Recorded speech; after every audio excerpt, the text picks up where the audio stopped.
ಶಿವಮೊಗ್ಗ ಸಮಗಾರರ ಹಿತರಕ್ಷಣಾ ವೇದಿಕೆಯ ಮುಖಂಡರು ಅಂಬೇಡ್ಕರ್ ಸ್ಥಾಪಿಸಿದ ಸೊಸೈಟಿ ವೀಕ್ಷಣೆ.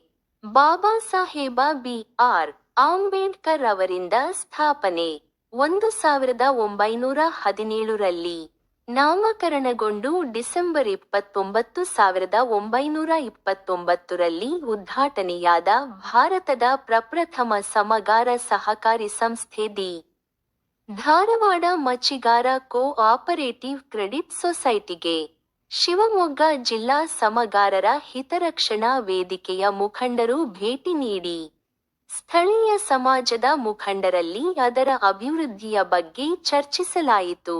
ಈ ಸಂದರ್ಭದಲ್ಲಿ ಶಿವಮೊಗ್ಗ ಜಿಲ್ಲಾ ಸಮಗಾರರ ಹಿತರಕ್ಷಣಾ ವೇದಿಕೆಯ ಮುಖಂಡರು ಚನ್ನವೀರಪ್ಪ ಗಾಮನಗಟ್ಟಿ, ಗೋವಿಂದ್ ನಾಯ್ಕ್, ವೆಂಕಟರಮಣ ಹೊನ್ನವರ್ಕರ್, ಶಿವಾನಂದ ಹೆಚ್. ಬಾಬುರಾವ್ ಹಾಗೂ ಇತರರು ಉಪಸ್ಥಿತರಿದ್ದರು.